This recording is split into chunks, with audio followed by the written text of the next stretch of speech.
Hello, another beer review. So today we have a beer from Holy Goat Brewing. It's a kind of a Nectarnomicon. It's described as a Nectar IPA.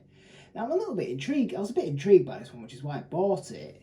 Holy Goat are very much a brewery known for their sort of mixed fermentation sours and sort of mixed culture, sort of stuff like that, and then some sort of weird and wonderful things. They're not really known for IPAs. In fact, I'm not even sure they've ever brewed an IPA before this. So I was a bit intrigued by it.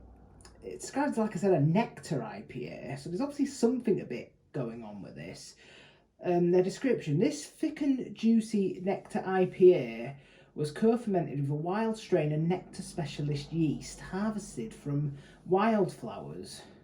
Has some Latin name, I think, for wildflowers. I'll try and pronounce it. Metschnikowia reukaufii.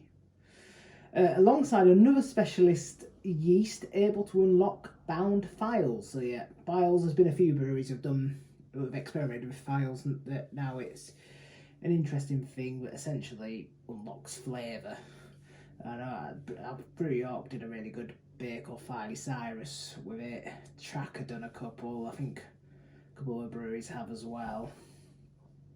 This collaboration with Up Front Brewing combines, so it's a collaboration with a brewery called Up Front Brewing, I've never heard of them, combines our experiences of using nectar yeast and utilising polyfunctional thiols with the goal to produce the most intensely aromatic and flavourful IPA possible, dry hopped with hefty quantities of Cryo Mosaic, Citra and Idaho 7.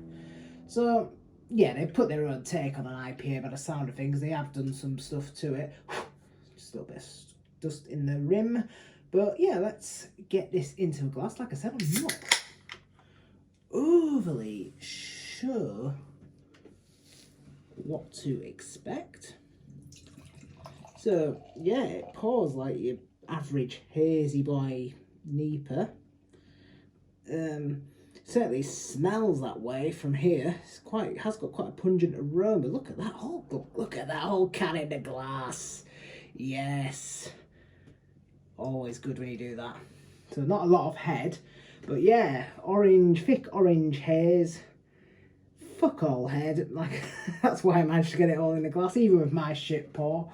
Let's go in for the smell. Yeah, it smells really pungent. Dank, super dank. Grapefruity. Maybe a little bit of honey. But really weedy and dank. It's a bit like, I guess, Idaho 7 sort of bringing that sort of black tea sort of smell. But yeah, a little bit smoky as well. But yeah, interesting aroma. Let's dive in.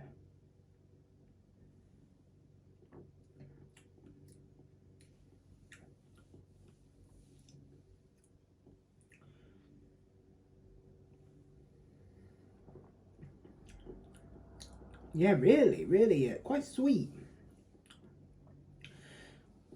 Maybe that's this whole nectar thing, this nectar yeast, specialist yeast or whatever. Not a clue. But yeah, really sweet. There is a bit of a honey-like taste, but again, that could all be in the head because I associate the word nectar with honey.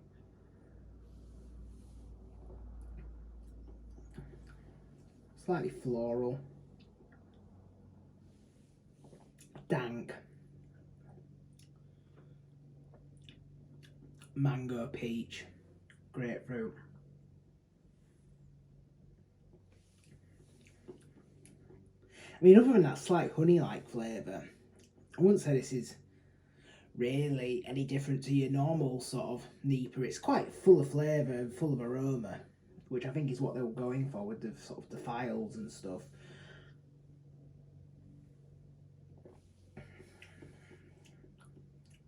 Yeah, it's quite green.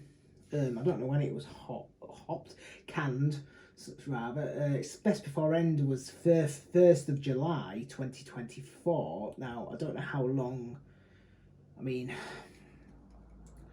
really good. I mean, I guess a year they've put on that, which is a lot for the style of beer.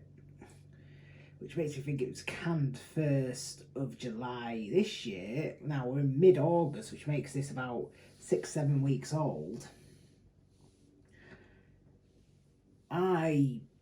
Well, probably 7 weeks actually, because I say mid-August. I think it's the 19th today, off the top of my head. So it's about 7 weeks old, but it tastes really green. So I don't know if it was canned 1st of July.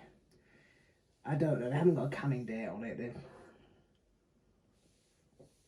Like I said, it still seems to have a long sell-by on it for the style of beer. Like for me, I don't personally think IPAs should have more than 6 months on them. Personally, because I just think the hop fade past that point will just be crazy. But that's a different discussion for a different video. And to be fair, I get why breweries might put longer dates on.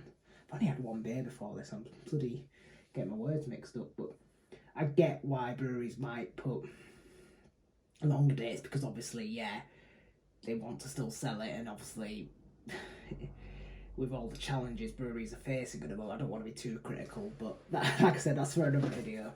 We're talking about this beer at the moment.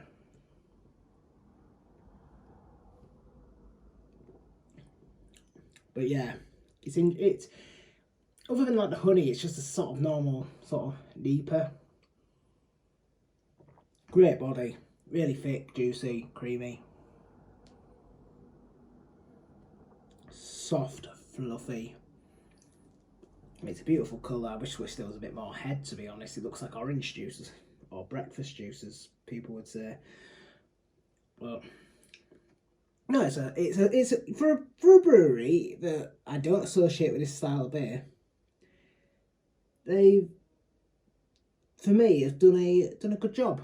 It's a good beer, and I'll definitely drink it again, and I'll definitely I'd recommend it. Worth a try. It's got like I said, got a slight honey like taste, which does differentiate it a bit, but other than that, it's just a really solid